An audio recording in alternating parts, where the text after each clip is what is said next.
C'est par ces gestes que Jésus aimera manifester la miséricorde de Dieu. Le plus grand geste de compassion qu'il prodiguera d'ailleurs abondamment à l'égard des souffrants est le toucher. Souvent aussi ce geste sera accompagné d'une parole ou d'un regard.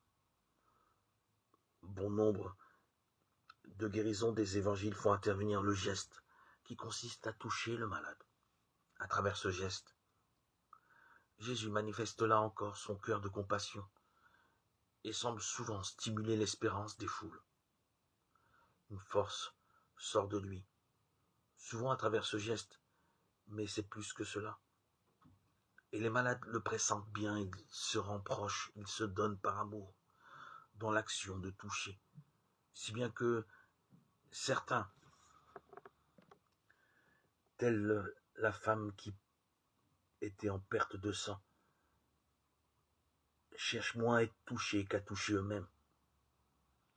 Chercher à approcher la personne physique du Christ revient à confesser l'espoir que l'on met en lui, et même plus que cela, exprimer le besoin qu'il soit là, tout proche de la souffrance. On ne vient pas vers lui comme vers un magicien, on ne cherche pas ce contact par curiosité ou par sympathie, ni par révérence, hormis le geste de la pécheresse chez Simon, en Luc 7, 39.